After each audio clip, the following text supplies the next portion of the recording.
10th November 2022. That's far back I have to go to remember the last time India lost a game at the T20 World Cup. That, of course, was the semi-final versus England. They were knocked out of that tournament. From there on, they went on to win the 2024 T20 World Cup undefeated, the first team ever to do that. And then in this edition of the tournament, as the defending champions, they were undefeated so far. Now, their first defeat versus a team in South Africa, which also were undefeated so far. So, one team had to lose, and that loss came against a team that India had faced in the final of the last T20 World Cup. So, was this a loss that was unexpected? Not quite. I mean, there were two good teams that went up against each other. One of them had to lose. So, in that sense, it's not a shock.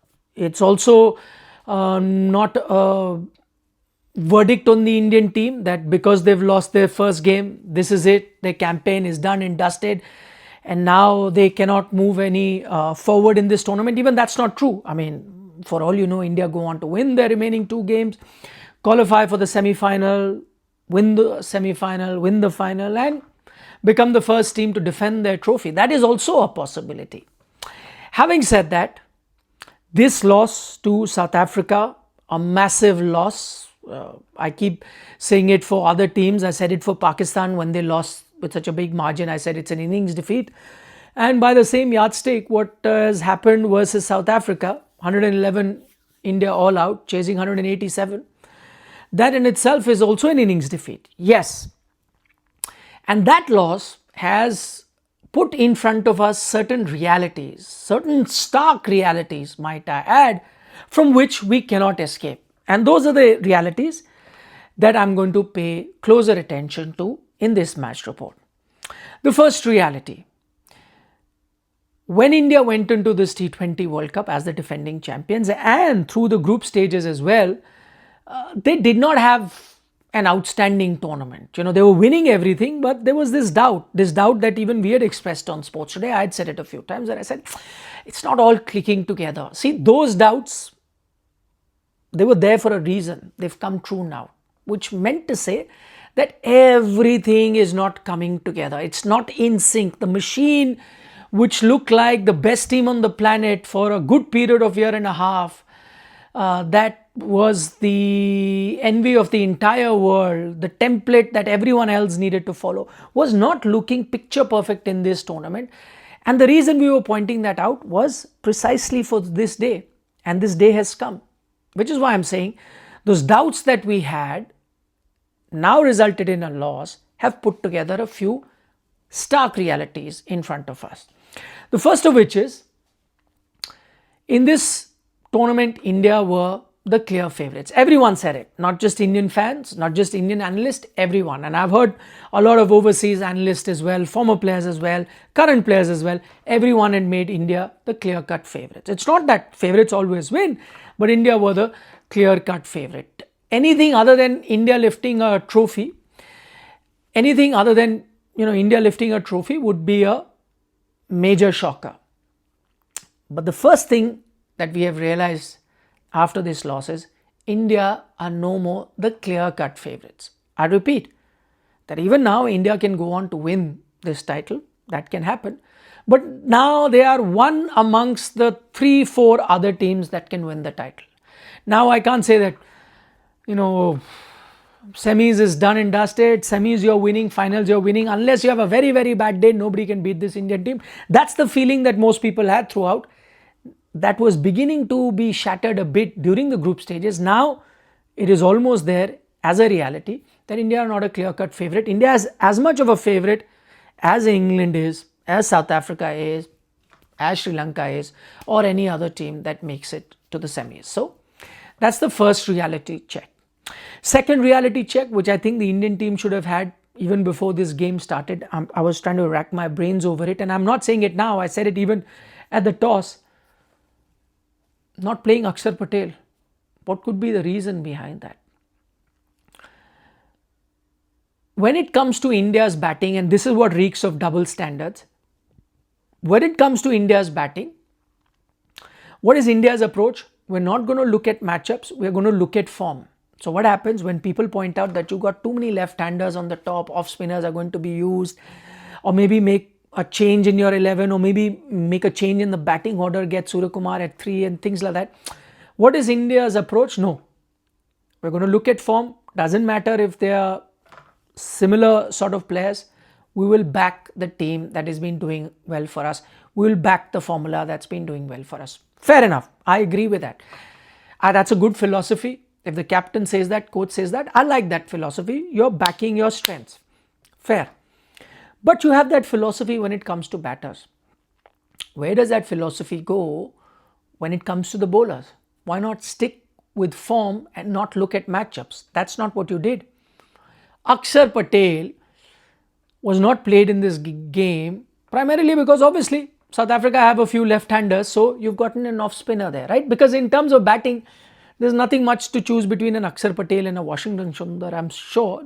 I mean, I'm going so far as to say that I might even put Axar Patel a little higher. Maybe in today's game when you were stuck in that position, Washi was pushed up the order, maybe Axar would have been the right person. I'm only saying that, not doubting Washi's talent with the bat. I'm only saying that because Axar the batter has shown it in the past that he can do the job when pushed up the order. So you missed Axar the batter, but that's not the point. That's not the point. I don't think you select Axar in the team to always do the job with the bat. You select Axar the bowler.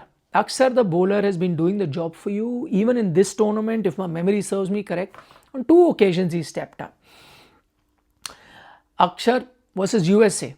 The batters were going well. You got in Axar. He's the one who picked up crucial wickets. Axar versus Pakistan. There was a stage where Pakistan was doing well. Axar came and picked those crucial wickets. Axar Patel, the bowler, more often than not, has stepped up.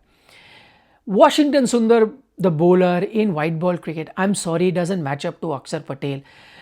So far as, this game was being played in Ahmedabad, that's his home ground. Axar Patel plays for Gujarat Giants.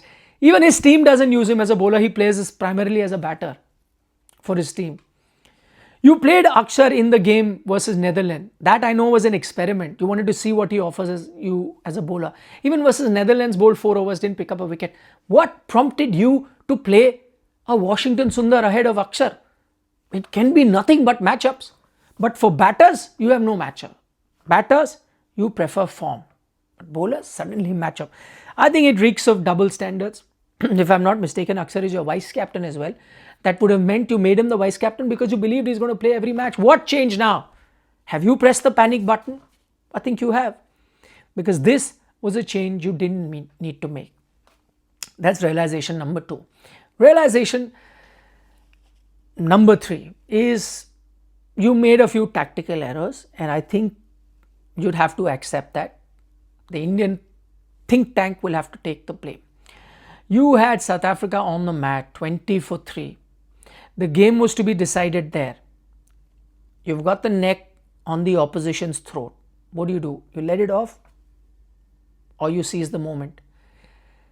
That was the moment, and Jasprit Bumrah was not used at a time when the partnership started to develop between a Miller and a Brevis. That 97-run stand is what played a major role in taking the game away from India. Why would you not want to bring a Jasprit Bumrah in the middle for 1 over? That partnership is broken. You're back in the game. Maybe they don't set such a big target. Maybe it's a target good enough for you to chase even if you have a batting collapse.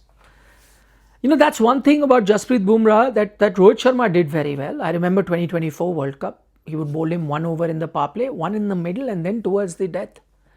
He knew that he was needed in the middle somewhere to do the job for you. My mind goes back to that Pakistan game. Rizwan was trying to take the game away from the Indian team. There comes Bumrah, gets that wicket, the game changes.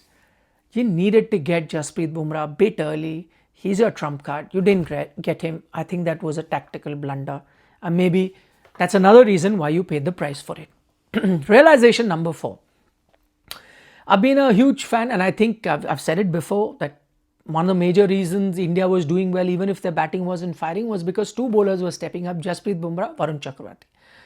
Bumrah stepped up again today. Varun Chakaravarthy, and to an extent I'm even going to talk about Shivam Dube. I've been a big fan of his bowling as well. He's really improved. But what we learned today versus South Africa is going to be crucial, because when the going got tough, see, when Varun's on form, he's bowling his wrong uns, the one that comes into the right-hander, or his rarely used outgoing delivery to right-handers, he's on form, he'll trouble most batters. Batters, when they go into a shell, rarely trouble Varun Chakaravarthy, and he rarely grabs you by the neck.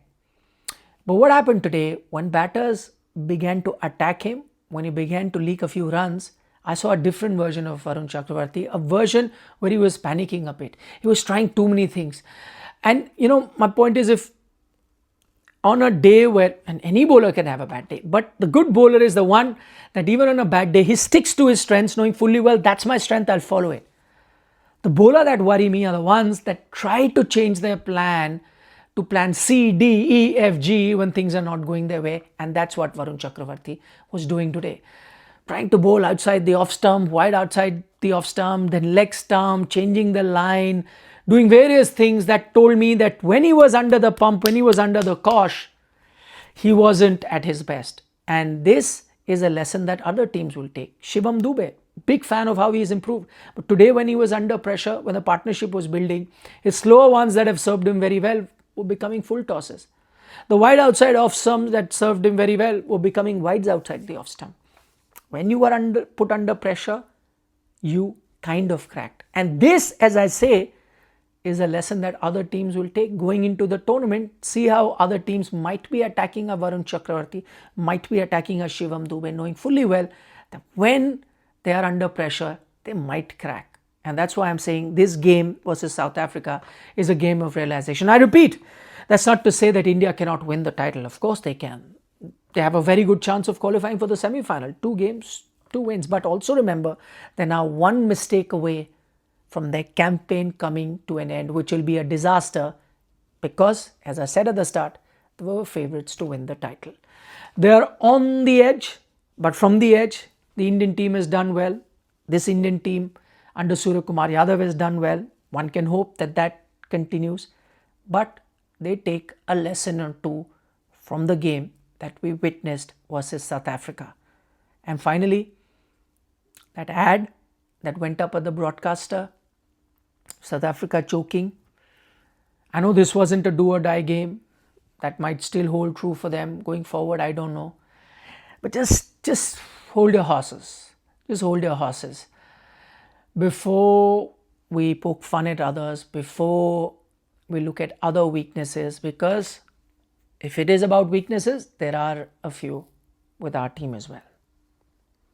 Thanks for watching the video. Give us a like if you're enjoying our content. Share this with your other friends who may have a similar opinion or completely disagree with this analysis. We'd love to hear from them as well in the comment section. And as always, don't forget to subscribe to Sports Today. Nikhil signing off.